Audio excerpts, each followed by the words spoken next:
So the other place that we're going to be talking about is Walla Walla.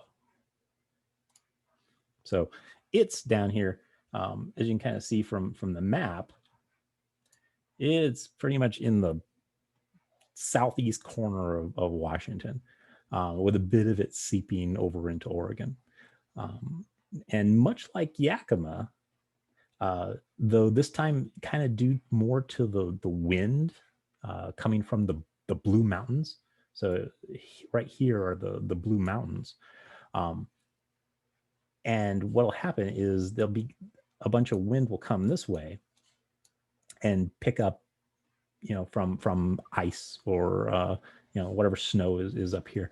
And it's just enough that as it kind of goes over, it then flows through like the Snake River and also up here through Columbia.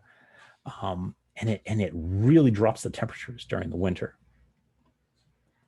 But the thing is, though, is that it's also really flat, and it's kind of deserty. And it's also, while really cold during the winters, it's one of the hottest regions in the state, which is why Syrah and Cabernet really do well down here in Walla Walla. Now, along with the Columbia Valley, Walla Walla got its AVA in 1984 as well. And the whole reason why Columbia Valley became a thing was because wineries in Walla Walla started kind of cropping up.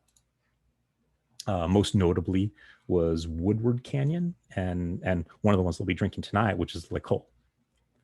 One of the interesting things about Walla Walla is that the plantings here used to be really Bordeaux, where you had like 40% Cabernet Sauvignon back in like 2005.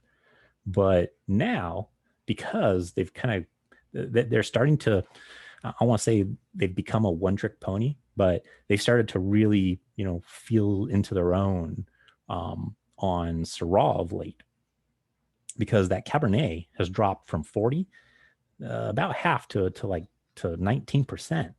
And Syrah now is actually like 30% of their wine production. Now, one of the things about Walla Walla is that there's two really huge, and it makes a huge difference in like the flavor, the types of I won't say the types of grapes grown, but how they are managed, and really there's going to be like a big difference between them. Is there's sub valleys or a sub AVA within Walla Walla. So the main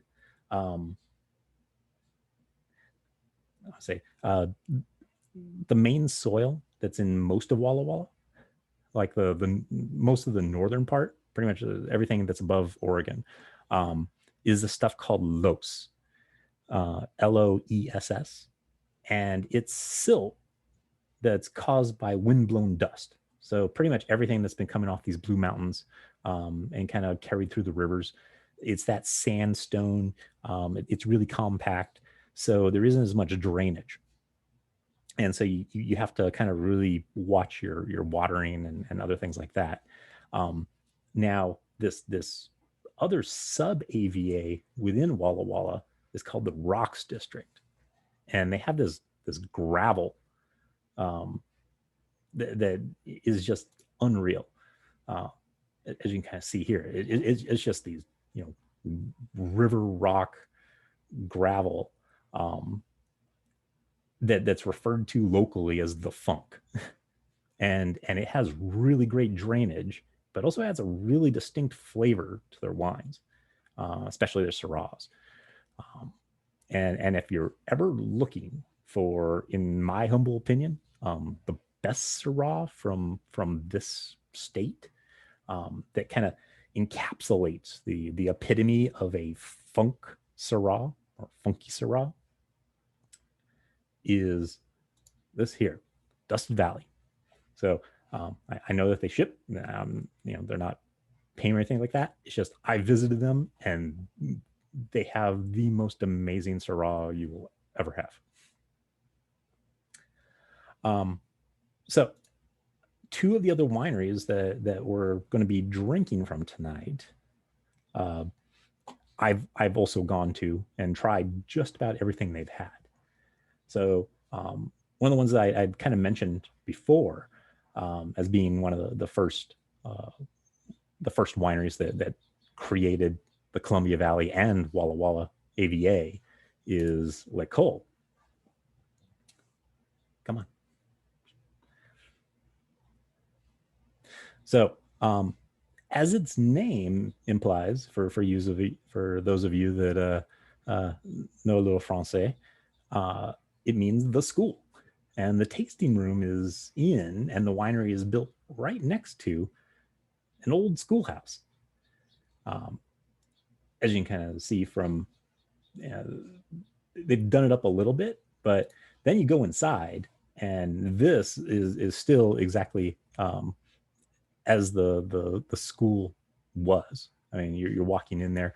Apparently, the kids from like the 1930s or 1940s had put this picture of, I think it was the three wise men that was up on, because they had done like a play, and so they kind of kept that around as we're doing this private tasting down in their basement.